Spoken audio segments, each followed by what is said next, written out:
You're listening to the Hayek Program podcast.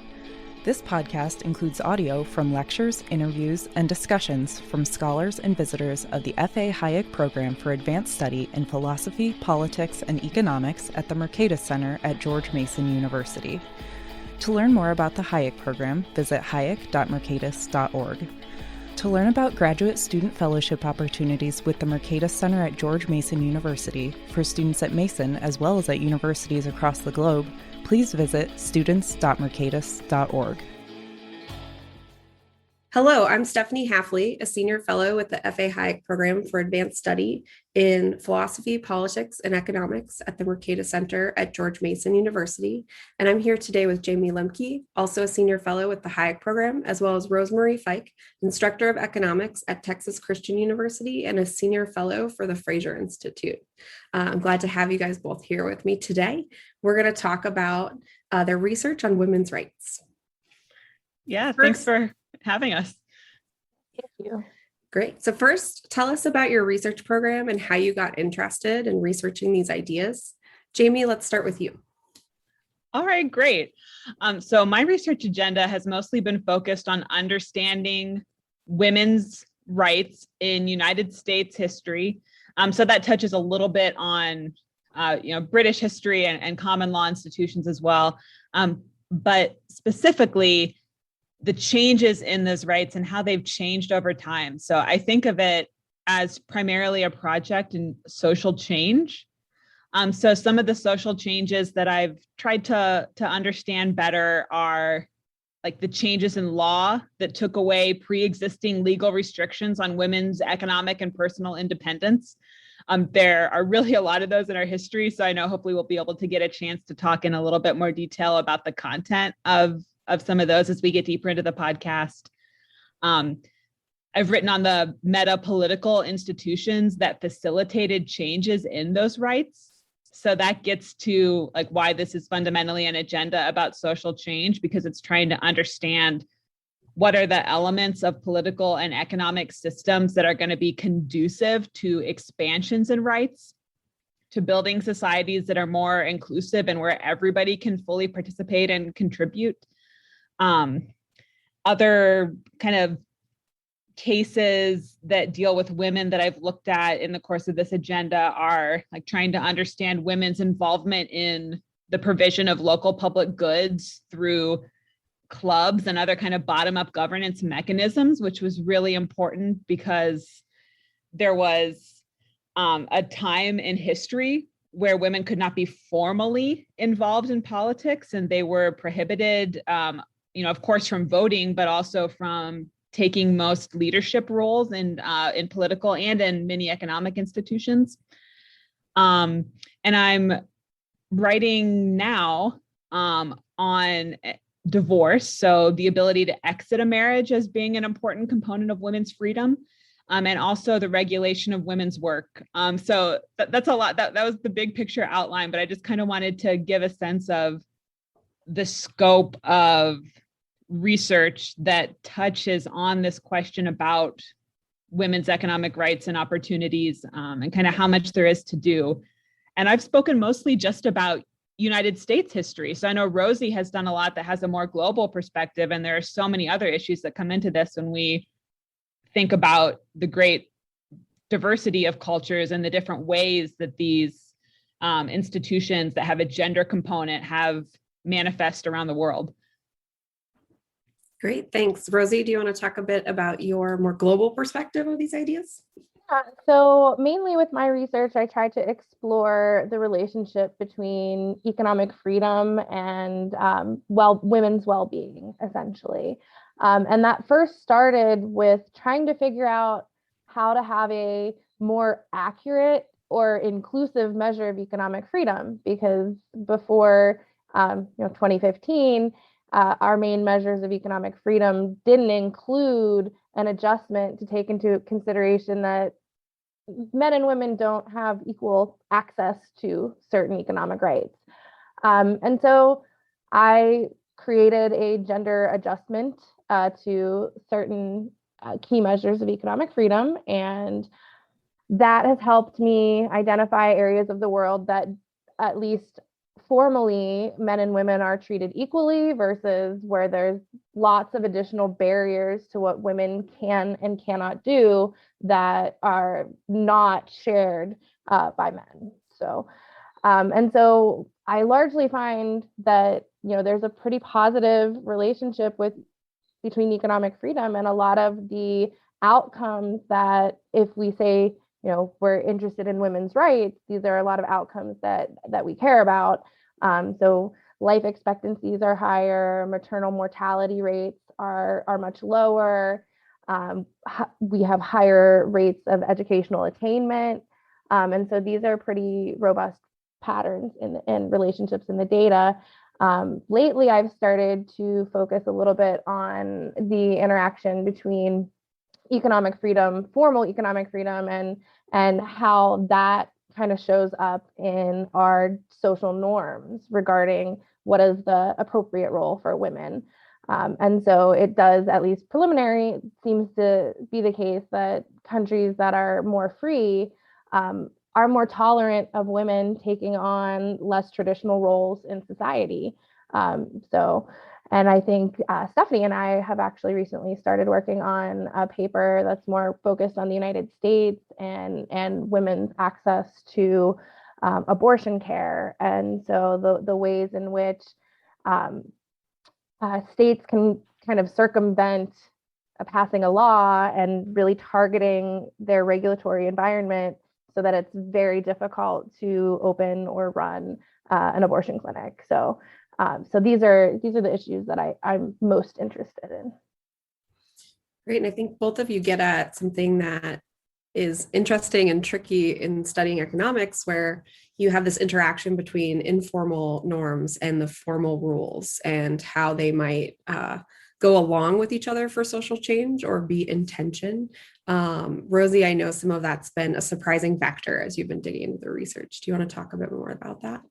Yeah, there's at least any country, even if they treat men and women equally on paper, there is some bias towards, or there's sort of a male preference when it comes to employment opportunities, educational opportunities, and political leadership opportunities.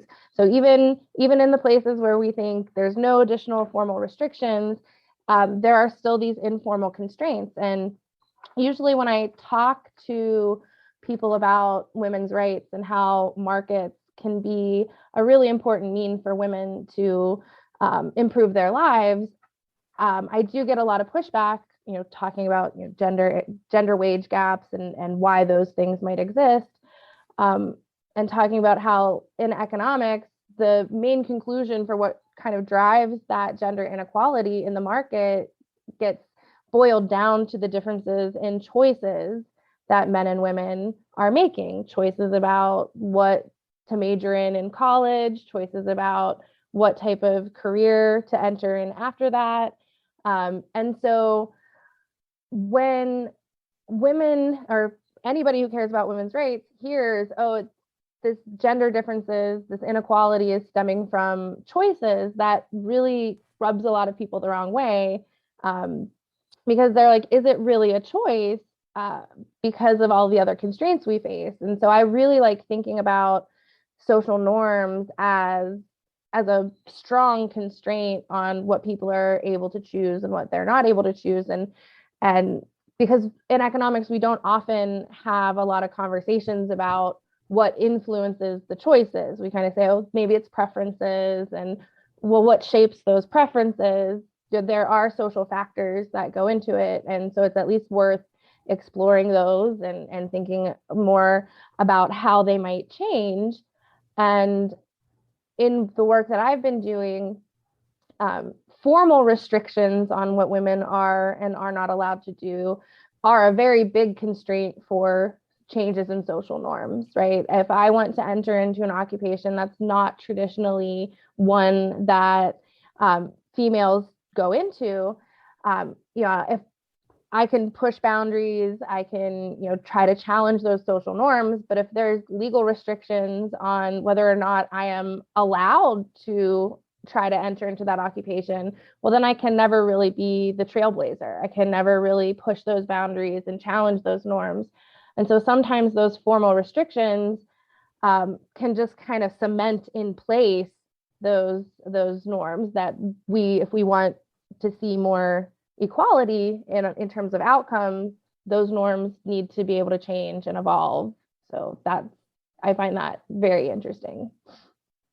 I think this relationship between norms and formal institutional structures is so important to dive into, especially when we're talking about institutions that have a gender component, because these gender relationships, the rules that get connected to your gender identity, those start in the family.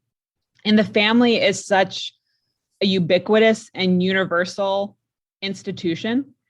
And there are so many places around the world in which roles get defined within the family kind of by that culture, and they get enforced by the community, by these cultural conceptions.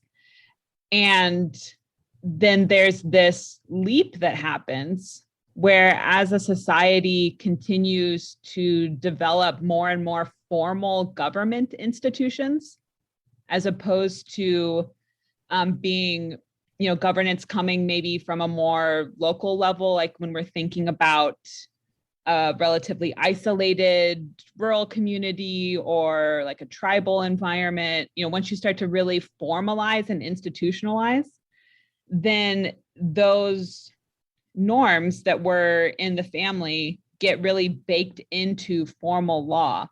And so there's this, both of you know this, but one of my favorite books about women's history is by the great historian Gerda Lerner, who really pioneered the field of women's history, or what was one of the really important pioneers. And she wrote this book called The Creation of Patriarchy, where she looks at how strongly connected patriarchy is with militarism and the development of our modern conception of the nation state. So once you get a military and a government that are strong enough to be strict and to be kind of stepping in and really enforcing these laws, it makes that kind of change evolution in the norms more difficult. Like you were talking about, Rosie, you can't choose to live your life within your family in different ways if those ways are being controlled and limited by the state. So there is like this feedback mechanism where our norms affect what gets adopted as law, and then the law affects to what extent and in what direction our norms are able to change. And I just think some of these issues around gender get so tricky and complicated because so many of these norms that start in the family are like literally ancient. We've had them forever. We were, raised by people who had very strong sets of norms surrounding what family and what gender roles should look like. So the question of how these things change, it just gets really complicated.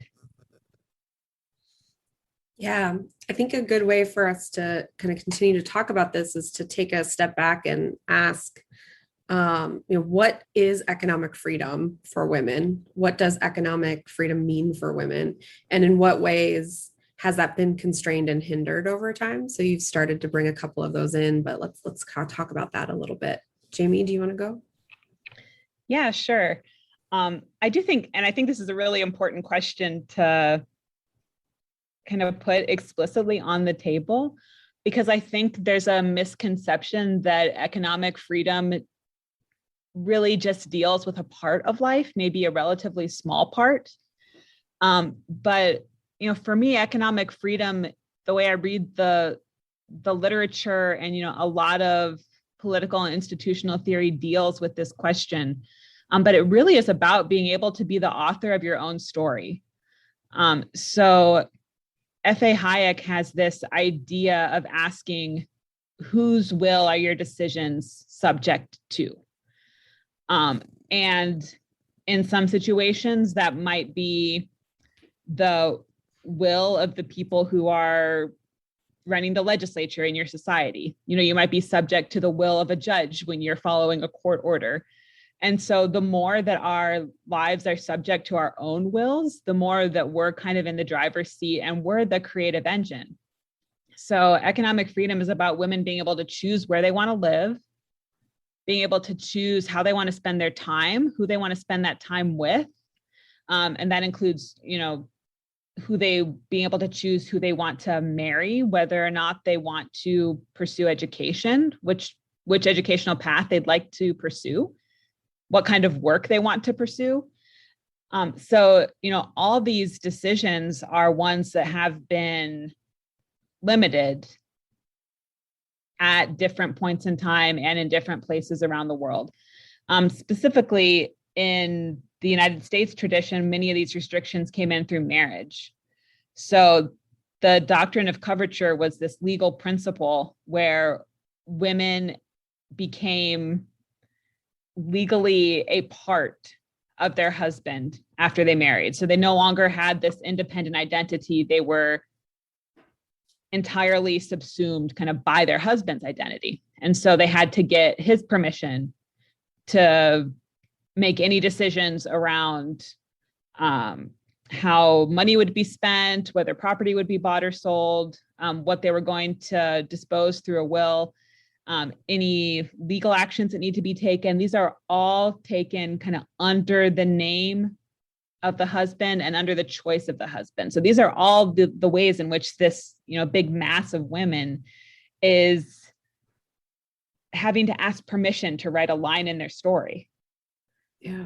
And so like these barriers, they, many of them came from the government, but then again, because of that kind of feedback mechanism between the formal and the informal, if women are not allowed to become politicians, why do they need a legal education? So law schools don't accept female students.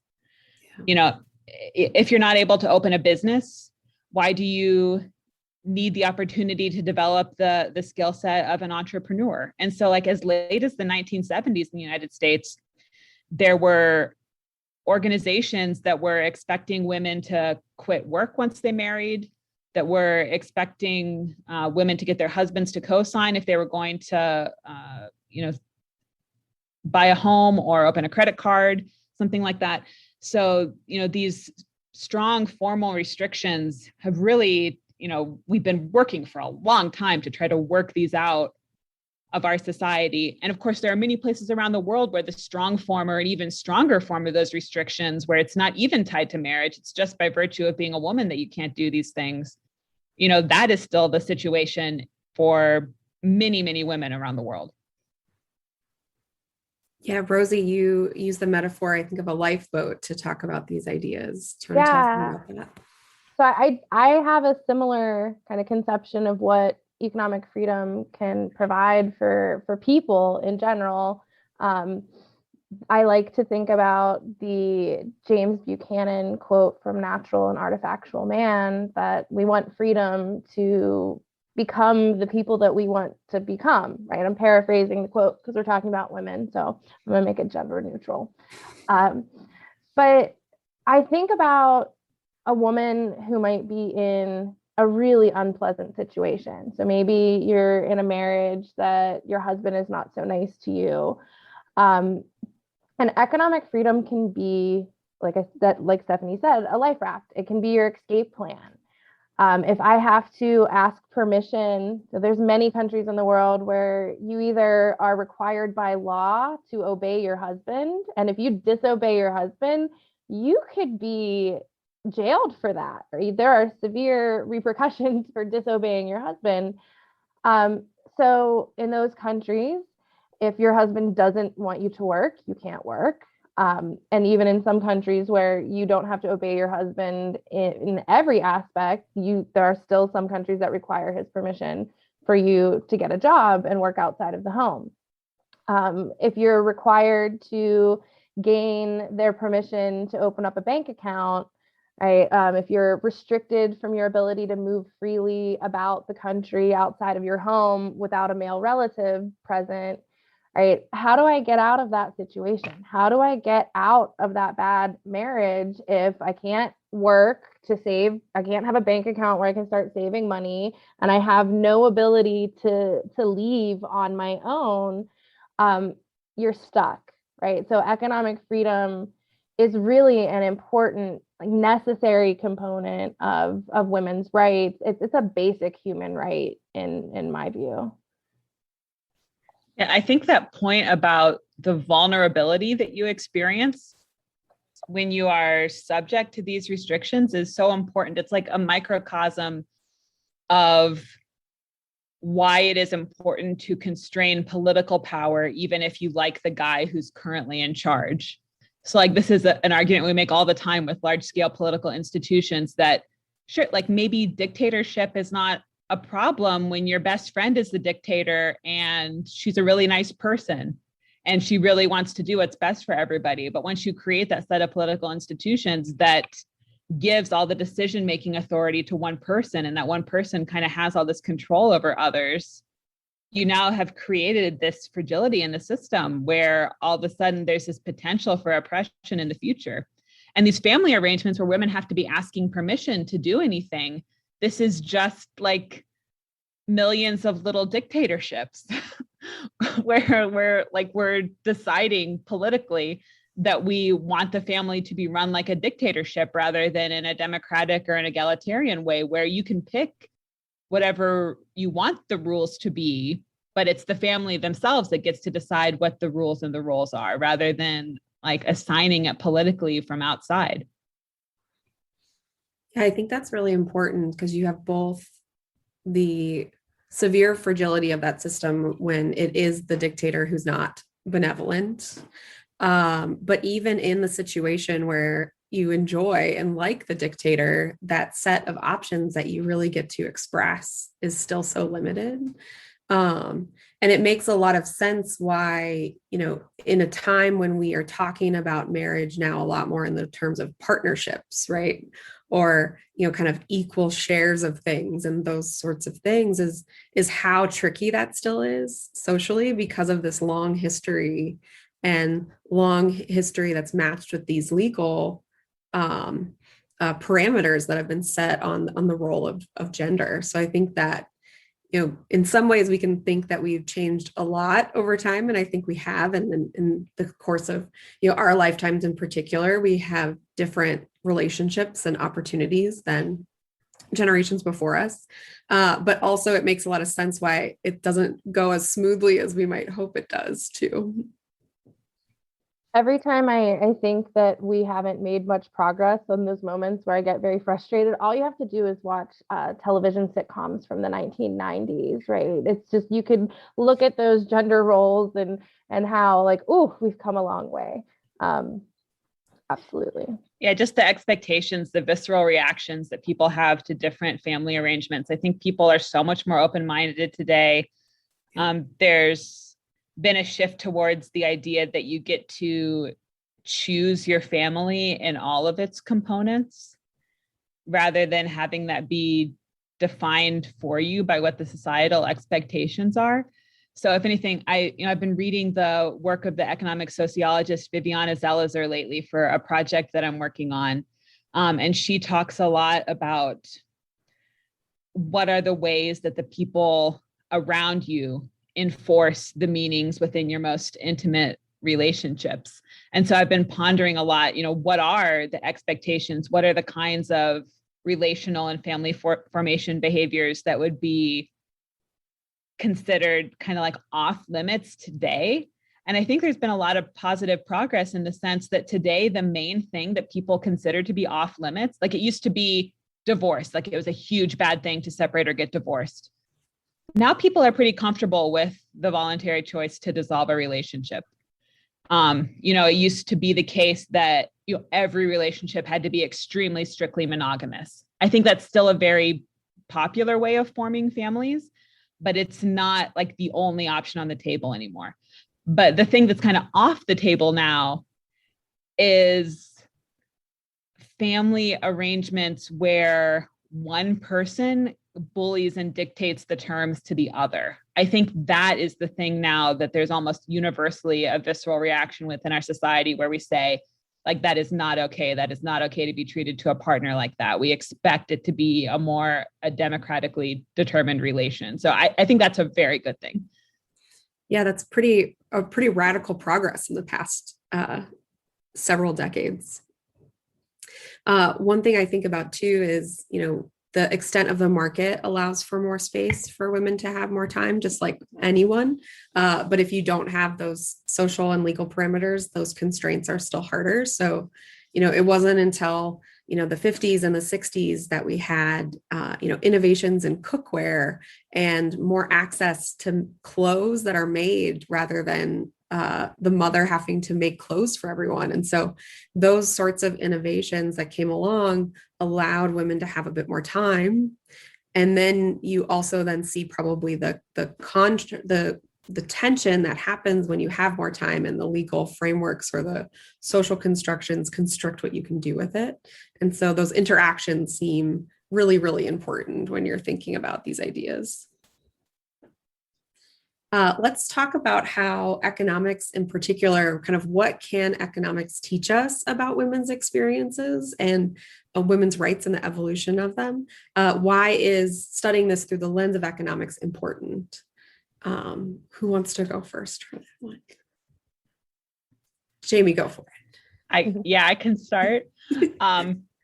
So I've been thinking a lot about this question lately. It's something that I often get asked when I talk about my research is, what exactly are the economic components of this analysis? And the way I think about economics is that it's all built around this core of recognizing the ways in which individuals' values get expressed in the world, always in the context of the constraints they face and the costs that are associated with making different decisions and following alternative paths. So I think, we throw out the phrase incentives matter. And to me, that's basically what I just said.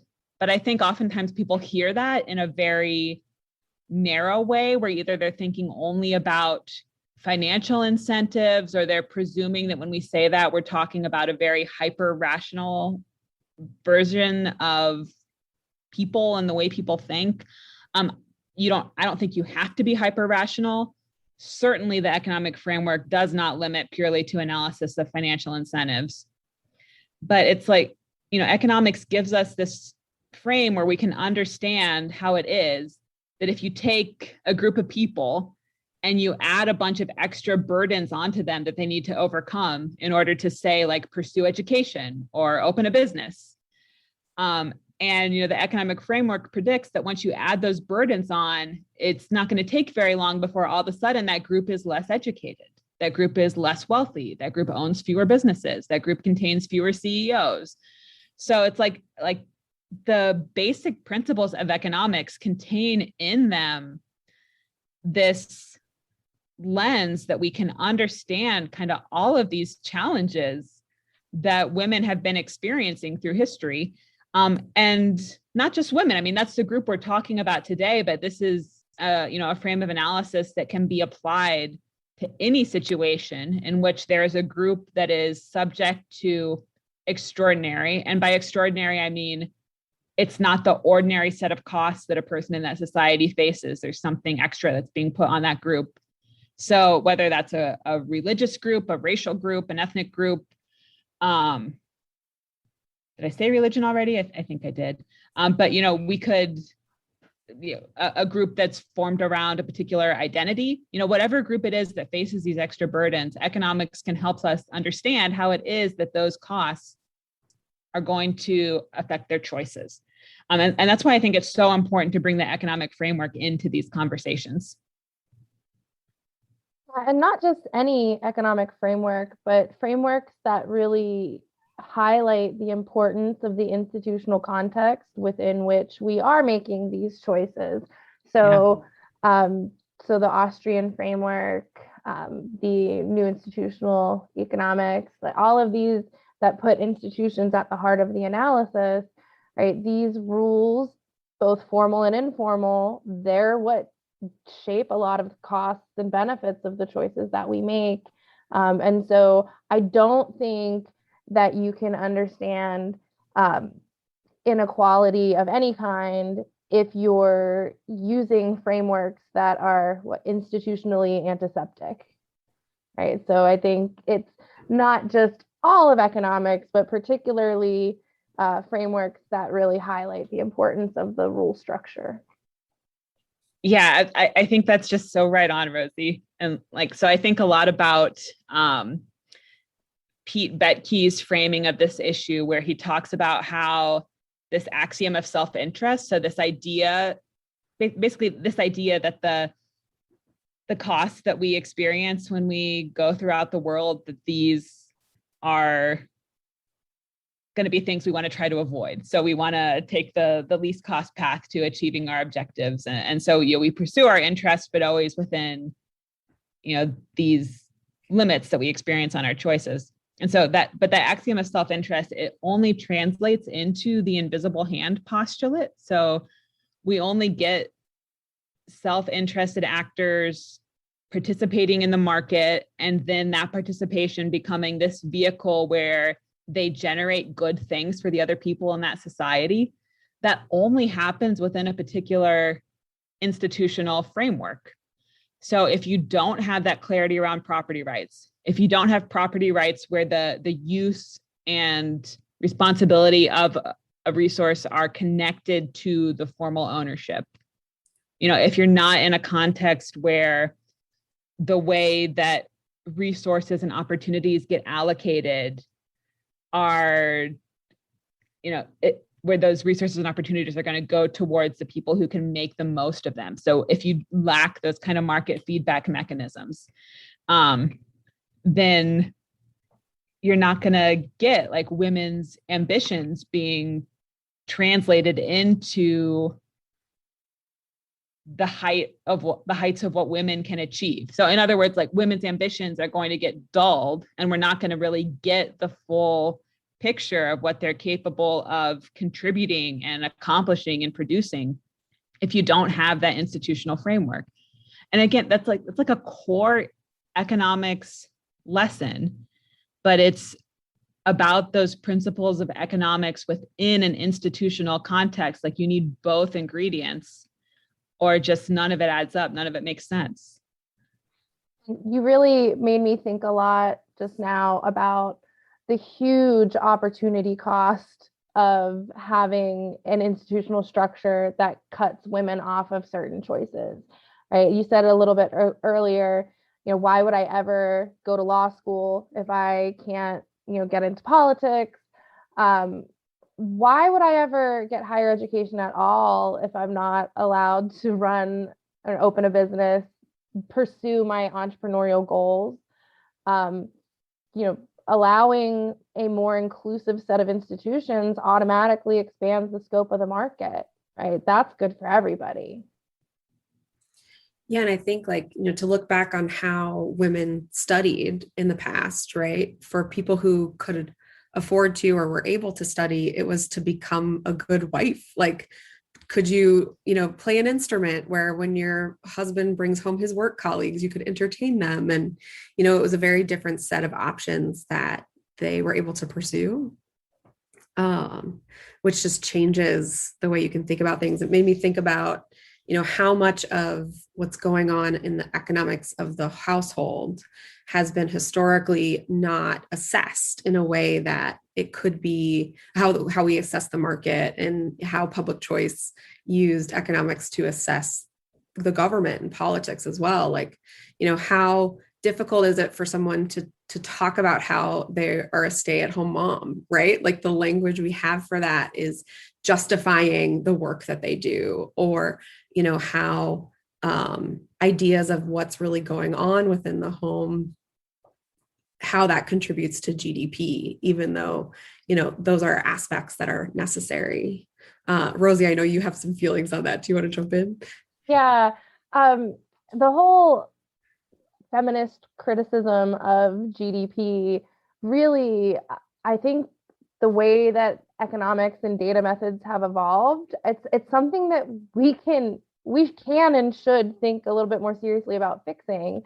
So the feminist critique is that all of that unpaid household labor that women are doing, because it's not taking place, through formal paychecks, it doesn't get tracked, it doesn't get incorporated into our main measure of economic productivity.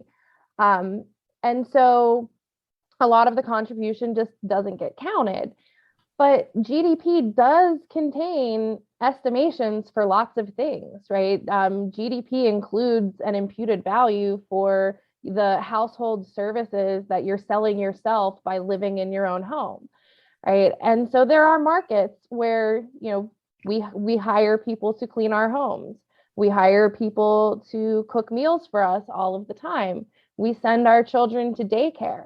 So there's a market for all of the type of labor that goes on within the household, because we do outsource it. If we have the ability, we outsource it.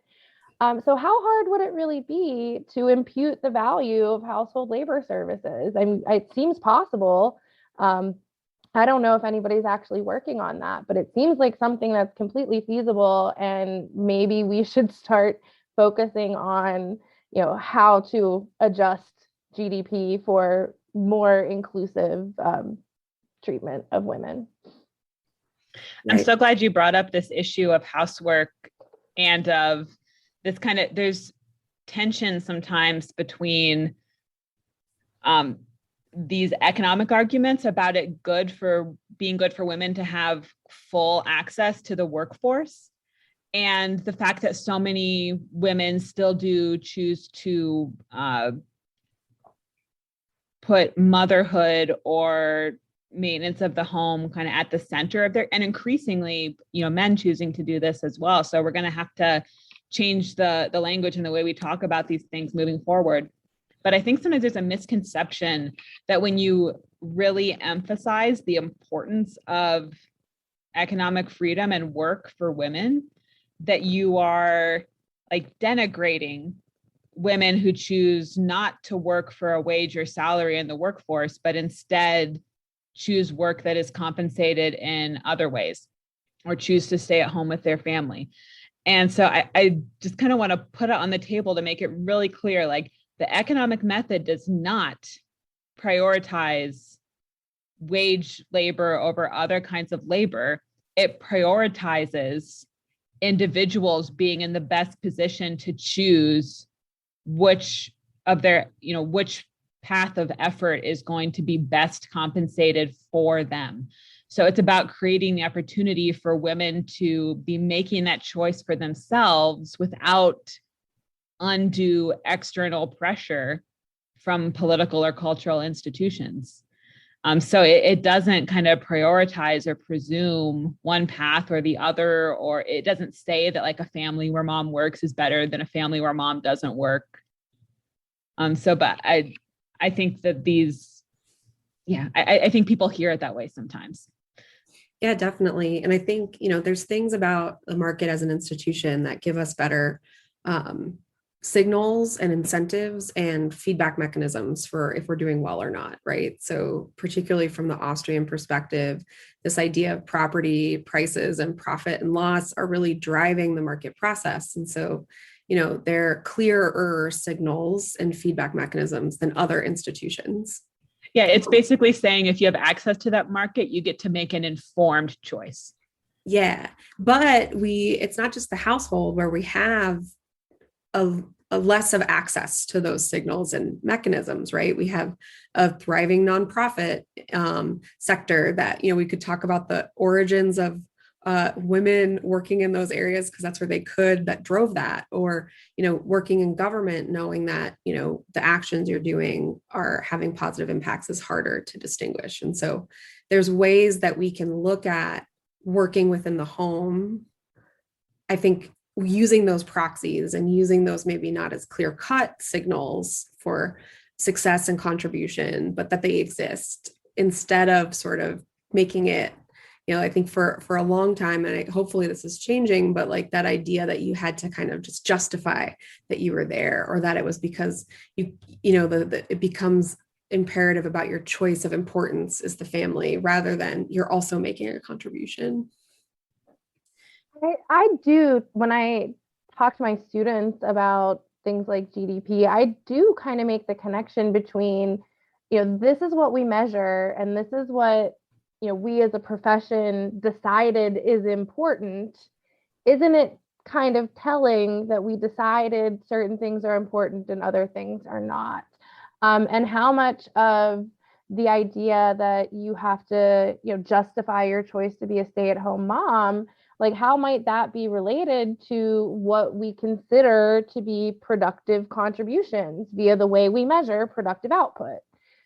So I do tend to think that it's not the economic framework that does that, but the fact that we made a choice as a profession to hold up this benchmark of economic productivity, and like I do think some of the reasons that there might be shame behind being a stay-at-home parent is that it's not counted as productive. Yeah, I think there are a couple sources of bias that come in there too. So certainly, like your classic gender bias could be a component of why we don't look at those things.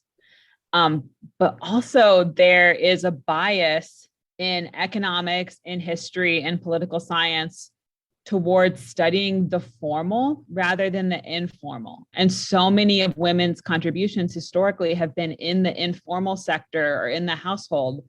So these things get deprioritized, possibly in part because it's women doing them, but also in significant part because they are not the actions of like great statesmen and leaders. They are the daily actions that take place in homes, in neighborhoods, in communities. And so I think to the extent that all of the social sciences have moved in the direction of acknowledging that we should be in the business of studying daily life and not just like the grand machinations of war and politics, I think has also really helped bring a lot of these things into the conversation.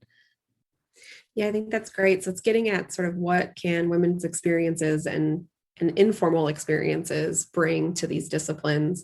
How do you see, kind of to ask more explicitly, how do you see diversity in disciplines in social science impacting the study of society of these issues? And I think we can talk about gender, the diversity of backgrounds, methods.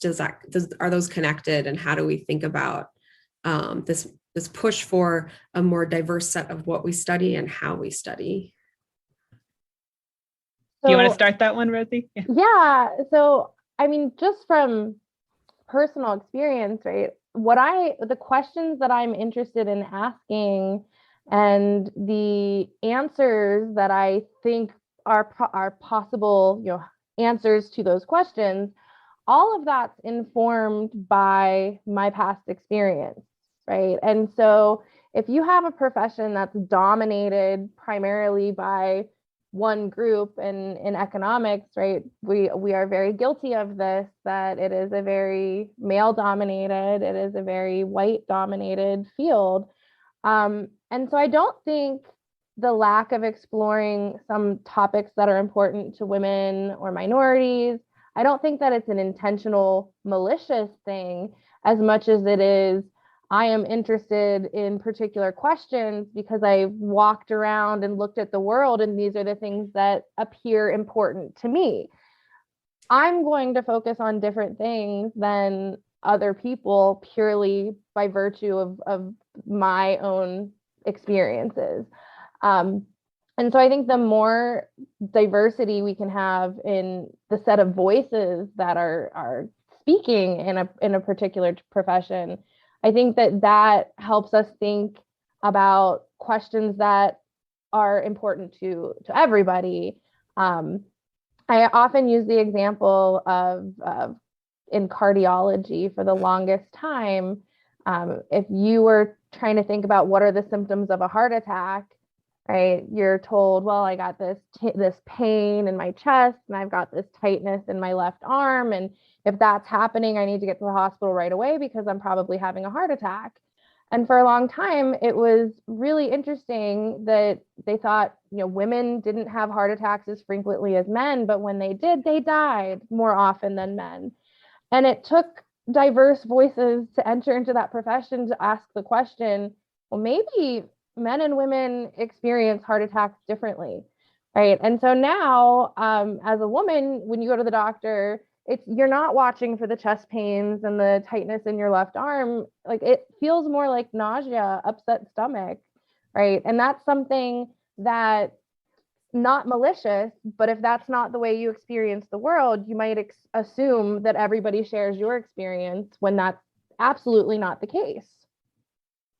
Yeah, I mean, and that connects to the history also of so much medical research being conducted only on male participants in those medical studies, and just all these little ways that are kind of expectations about what it's appropriate for men to do and what is appropriate for women to do have wound up shaping our daily life.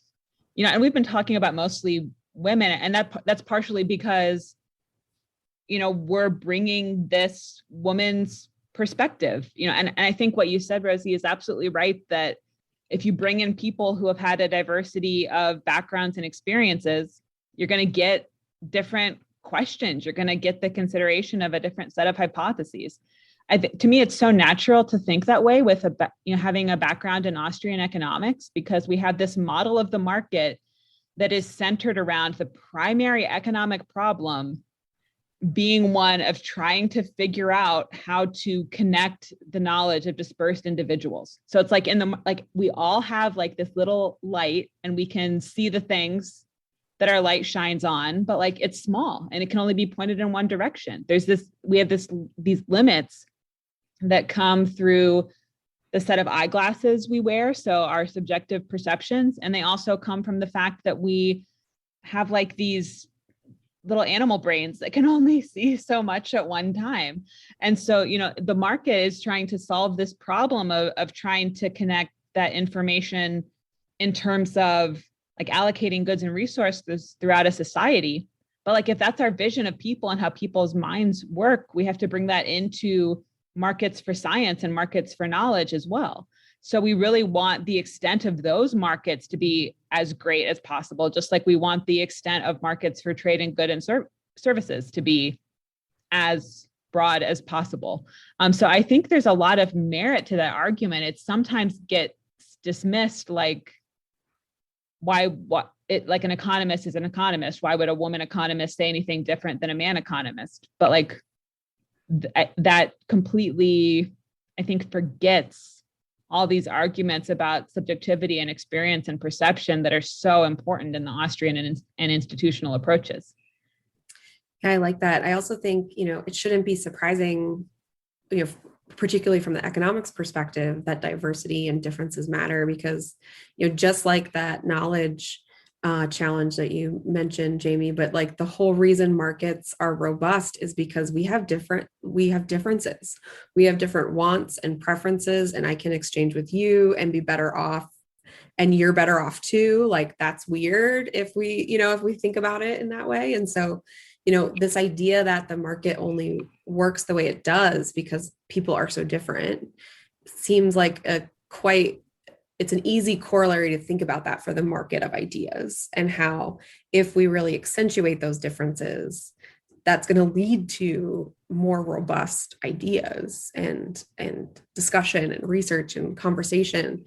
You know, I think all three of us use different methods too. And so, you know, Rosie, you're measuring and showing you can measure things that maybe haven't been included before. You know, Jayme, a lot of the work you're doing is going into the archives and looking at stuff that people haven't, you know, maybe looked at in here, you know, for a long time. I talk to people on the ground through interviews and field work. And I think, you know, that diversity of stuff, you know, we're all women. We all have approached our research in different ways. It's not like you have but we've all brought something to the table that, you know, maybe others don't. And so I think that kind of, you know, embrace of diversity in that way should be hopefully exciting to have these ideas.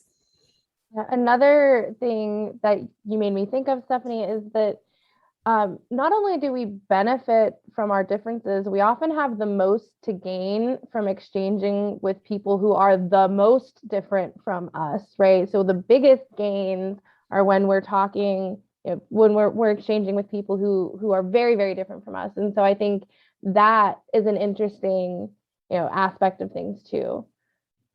Yeah, I don't, you know, like I I was at a seminar a couple of weeks ago, and we were talking about this and the idea of, say a person in the United States trading with a Canadian. There's a lot of shared norms and social things. Like you could imagine, like that's pretty easy, but you get innovation across that space in the same way where, potentially what you have to gain and learn and get access to from somebody in the Middle East is very different. And so you have that kind of ability to do that too.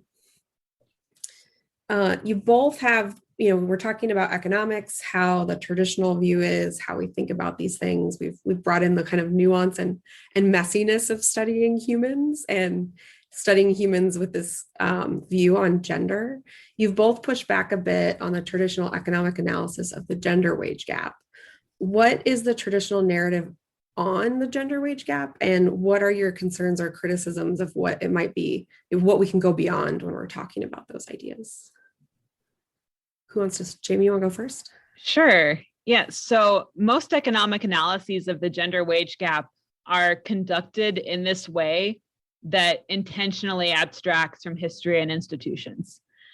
So what you do in a good econometric analysis is you try to control to the greatest extent you can for everything that might confound outside of your primary variable of interest. And the primary variable of interest in this case is gender. But when you live in a world where gender is correlated with having had a different history, with having had a different set of opportunities historically, with many places in the world maybe still actively facing a different set of constraints in terms of law and organizational policies. So when you control for all of these factors and you spit out a number and say, okay, this is the difference in either salary or in participation of this gender that we can attribute just to the gender, you are leaving out all of those components that are actually still a function of gender, but they are correlated with the broader institutional framework, which you've kind of deliberately wiped out of your analysis. So I think the enduring impact of history, it gets back to what Rosie said earlier about the fact that, yes, women are making these choices for themselves. So we're now at a moment in time where the choice as to which career and educational opportunities you want to pursue is a matter of free choice for women, at least in the United States and in a large part of the more developed world, not in the whole world, of course. But that doesn't mean that your choice set still isn't constrained by opportunities and barriers that you've faced in the past. So that's why it's a little bit of a pet peeve of mine when people say that the gender wage gap doesn't exist, in part for that reason, and in part because of the fact that even after you put all those controls in, it still does exist. So, maybe it's only 8% or 5% or 2 or 3%, depending on what data you look at, what kind of study you conduct. But since when do 8 and 5 and 3% don't matter? Like there's no other circumstance in which we would think reducing the returns of an activity by 3% would not have a discouraging effect on people trying to go about that activity. So yeah, I think that economics brings some complications to the analysis of the gender wage gap that maybe is conducted outside of economics, but like we also then introduce our own set of confusions in the way that we do the analysis and talk about the results. Yeah, I think we always talk about the results. As you said, it's the choices that men and women are making that leads to this different, the larger gender wage gap they attribute to the choices that we've made. And so, what is influencing those choices, right? A big thing that influences the choices that women make are social norms about what is the expectation of how household labor is going to be divided, right? That's a huge impact on, if you want to have kids and the expectation is that you're going to shoulder the majority of that responsibility, then that's certainly going to alter your choice to go, do I go to graduate school? Do I not go to graduate school? Do I work the late hours or do I not work the job with late hours? Do I work the job that has lots of travel? Those are the things. Yes, they're choices, but I don't think a lot of economists spend enough time talking about what influences those choices. They just say, well, it's a choice and that's it. Yeah. And also, we're still kind of introducing burdens onto women's choices today, even through some of the ways that we try to tackle these problems. So like, even if your analysis of the situation is that women still are rewarded less or do still face greater obstacles in some ways, there are so many programs that are attempted to kind of ameliorate or limit the impact of that. But these programs often put the burden of their operation kind of on women. So, and I kind of don't know how to get around that. So I want women to get full consideration in hiring, but then that now means that your already more limited supply of women in these industries are being asked to kind of put all their effort towards hiring or to serve on all of the committees to kind of pick up that active role in governance. So it kind of gets to this fact that there are always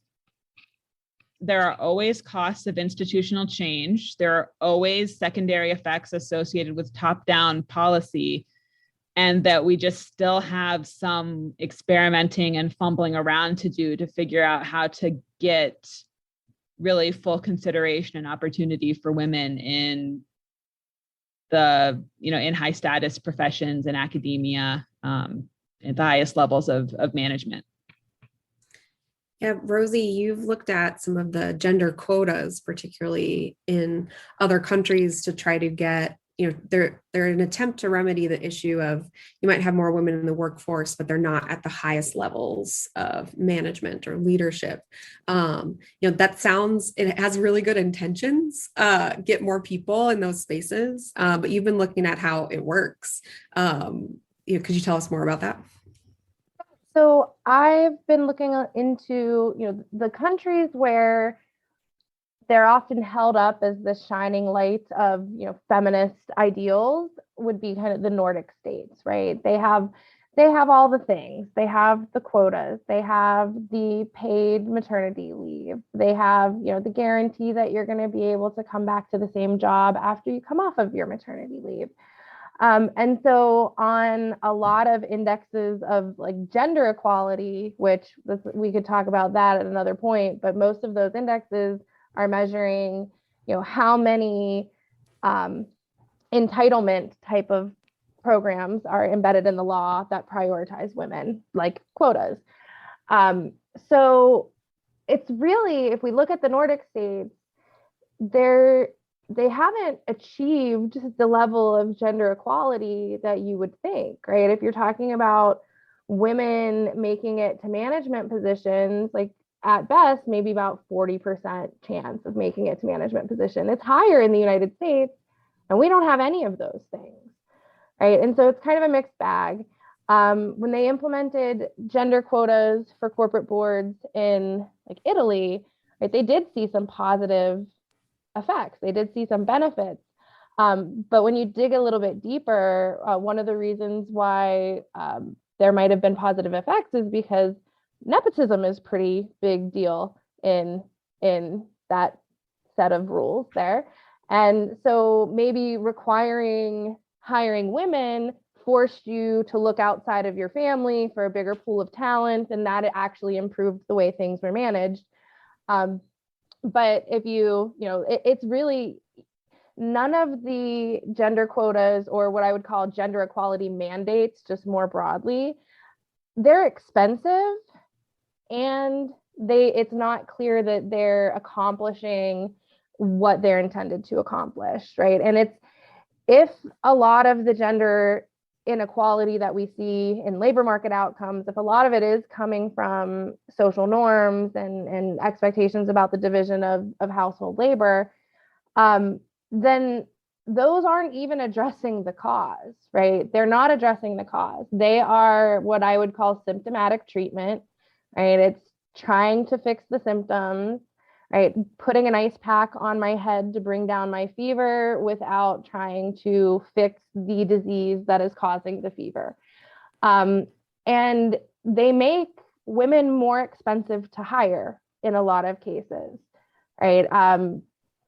And they also take off the table your ability to kind of negotiate around those arrangements, right? It presumes a particular type of preferences. It presumes that women want to have kids and want to have, paid a lot of women do want to have kids, but there's a lot of and a growing number of women that don't. And so, do I get 10 weeks of paid leave for another reason? Because I look even if I don't want to have kids, I look just as expensive to hire as someone who does want to have kids. And so, but I'm never going to get the paid time off that they'll get. So it's just, it doesn't necessarily accomplish what the goal is. If it did accomplish what the goal is, then we would see much more gender equality in the Nordic states than we do. And then at the same time, it is locking in a very gendered set of social norms that maybe need to have some flexibility to change. I'm so glad you brought up this issue of trying to fix the wrong thing, because I think, like, as economists, especially, there's sometimes a temptation to want to try to manipulate the outcomes. So we're concerned about these outcomes that we see in the world, and there's this desire to correct those. But the way that you change social outcomes is by changing social processes.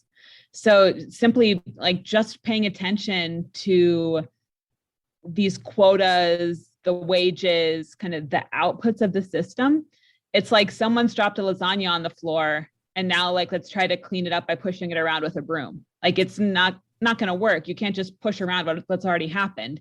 You have to go back kind of to the beginning of the action and look at, okay, what components of this process made it so women didn't have kind of the full choice set. And if you can't find any, if women do have the full choice set and there aren't those constraints and barriers, then we do at some point have to say, okay, like, this was the outcome of choices, and we're okay with, the choices that people made, even if it doesn't lead to full parity.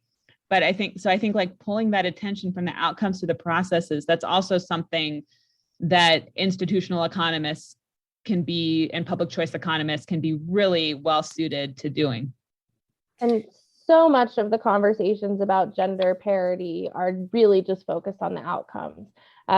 Almost every measure of gender equality is focusing on either do we have these quotas and formal benefits for women codified into law, or focused on do we have equality of outcomes in these number of areas. So yeah, I think that's the wrong way to be going about things, for sure.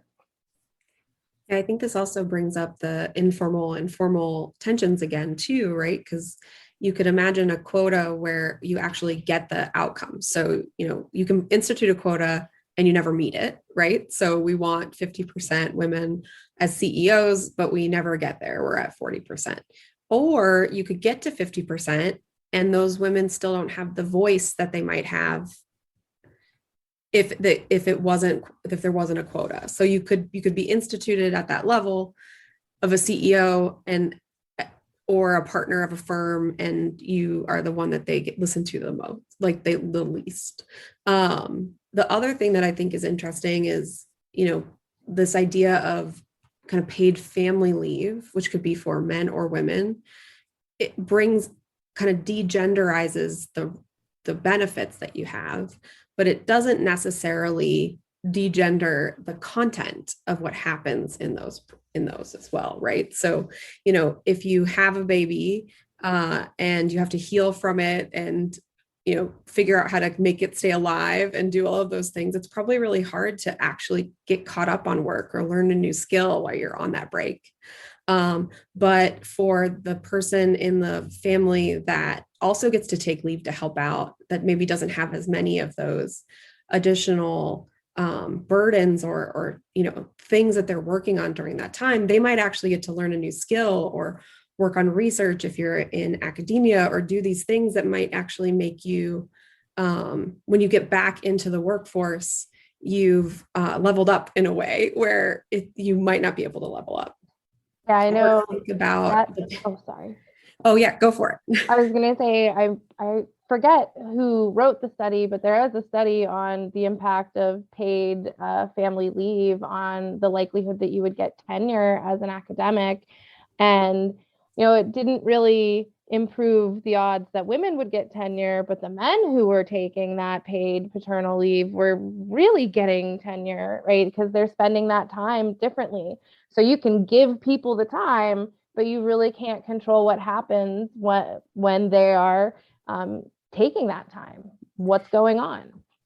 Yeah. Or, we talk about this a lot between the three of us, but, there's these, kind of self-reported metrics on how much you share your household duties. And so that's increasing over time, and probably actually is to some extent too. But once you get into the questions of how you spend your time, there's a bit of a mismatch between being equal across, if it's a two-gendered household, and then women still actually doing more of the household work once you look into the details.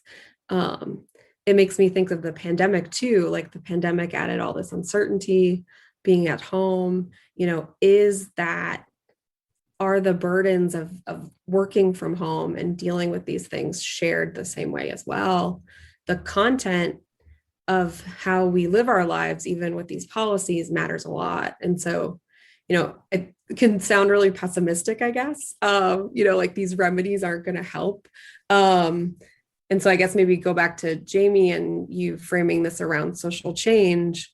Social change is messy and not super quick. Kind of what do you think of is important when thinking about the remedies to these issues? Kind of what are the things we have to keep in mind to be optimistic when we're thinking about these ideas?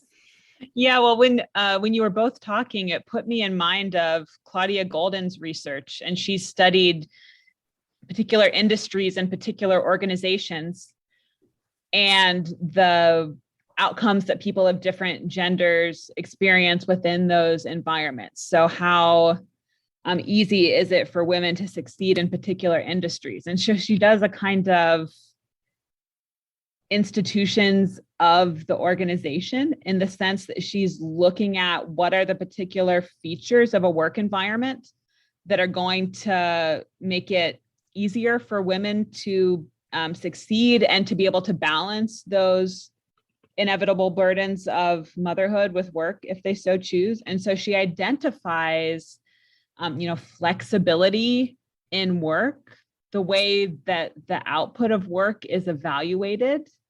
Are you being effectively judged based on how many hours you spend in the office and which hours you spend in the office? Or is there actually a good system for evaluating the content of your contributions, regardless of when you work on them and how much time you spend on them? These kinds of institutional changes, I think they point to these, opportunity for a kind of polycentric approach to social change. So when we're talking about something as fundamental to the human experience as family and as gender roles, there's going to be a lot of opportunity for harm, and it's going to be very fraught to try to kind of step in and impose widespread top-down regulations. But there's enormous opportunity for individual families, individual companies to be like social entrepreneurs and to change, how are we going to decide division of labor in our household?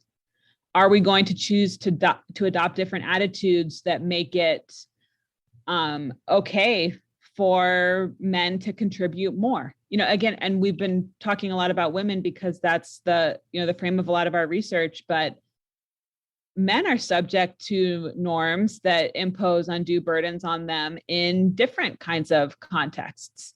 So there might still be today men who experience shaming as a result of, taking on too large of a role when it comes to childcare or house care. So these are not things that only women experience. These are things we all experience as a function of our gender.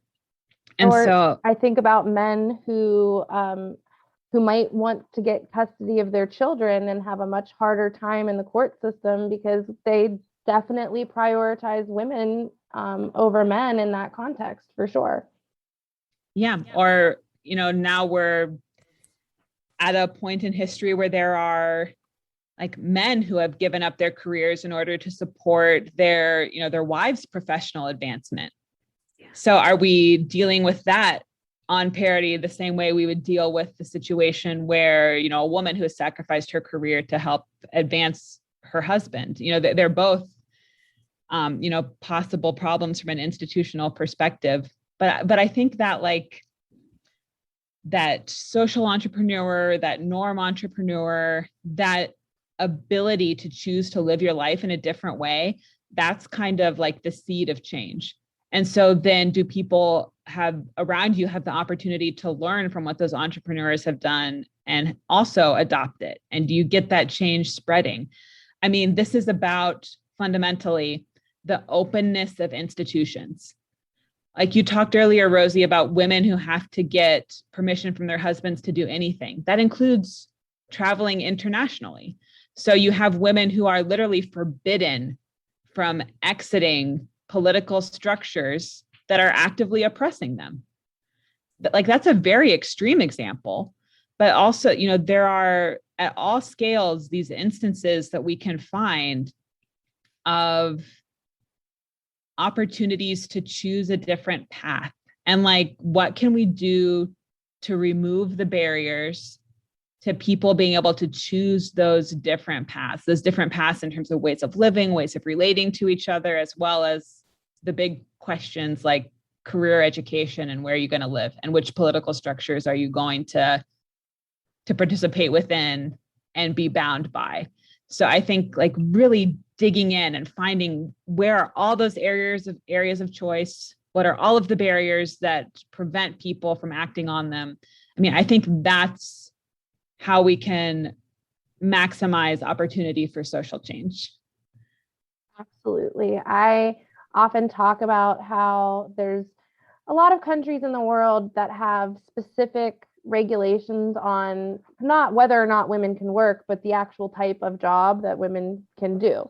Right. So, for example, in Belarus, women are not allowed to work jobs that are dangerous or have them dealing with pesticides or harsh chemicals. Now, setting aside the fact that a lot of those restrictions are to protect women's reproductive capabilities, a lot of you can't work a job where you're lifting heavy things.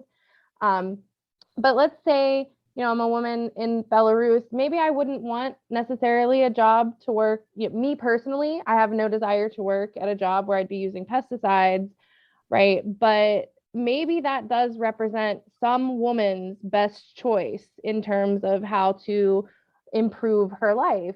And, that it's taken off the table. It's fairly easy, I would think, to just remove some of these restrictions because maybe not a lot of women would make that choice, but right now none of them can. So just, it's pretty low-hanging fruit from a policy reform standpoint because a lot of those restrictions, it's not requiring resources, it's not requiring the government to do anything extra. It's actually requiring them to stop doing something, right? It might free up some valuable resources to tackle more important problems than whether or not I'm going to open up a pest control business. Yeah, I think one really important thing we can learn from history is that, these ways that women's choices are cut off are often offered in the name of their protection, and that we really have to reject the temptation to decide for others what their best alternative is.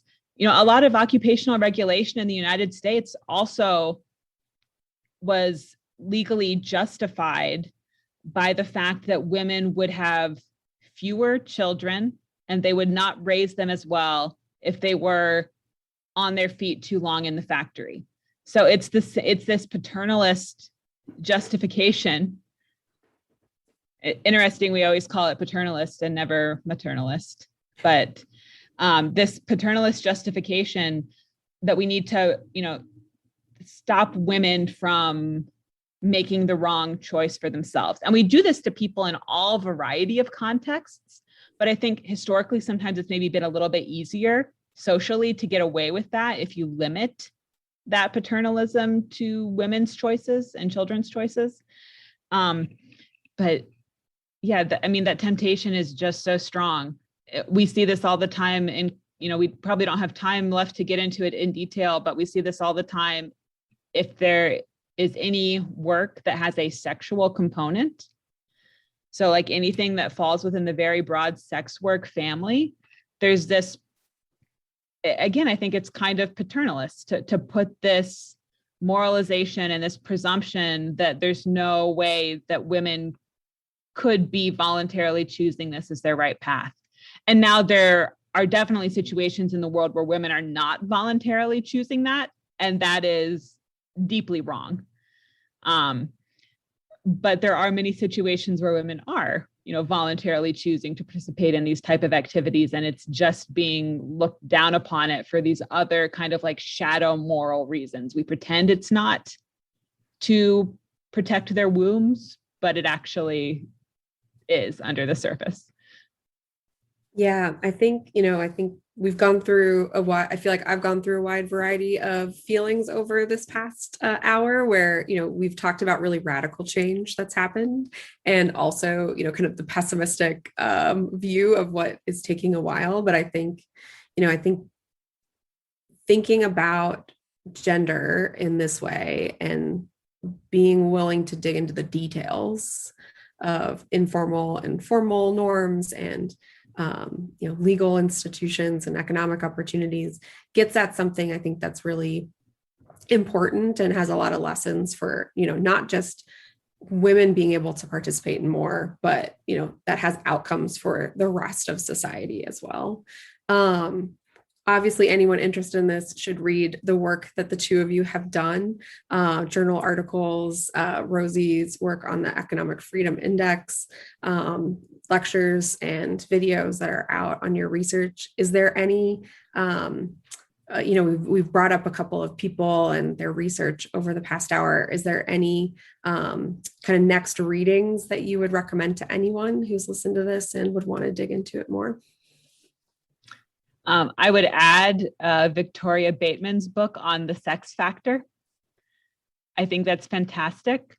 And I haven't had a chance to read it yet because it just came in the mail a couple of days ago, but Claudia Golden has a brand new book out that I know is going to have phenomenal insights on this subject. There's just no way it won't. But yeah, Bateman's The Sex Factor is a very institutional approach to some of these questions. And I think anybody who found this conversation interesting, obviously I hope they'll read Rosie's work and maybe some of my stuff as well, but they would definitely like that book too. Yeah, I mean, Golden is really always my go-to recommendation. Claudia Golden, her work is amazing. Great. Well, thank you both so much for spending this time talking about these ideas. I feel like we could talk for a lot longer about all of this stuff. And people can go learn more at all those places we just talked about. So again, thank you. It was great talking with you. Yeah. Can I just say I get so much value out of having this group of strong, intelligent, productive women to discuss these issues with. And I just look forward to more and more women having the opportunity to choose this path in the future.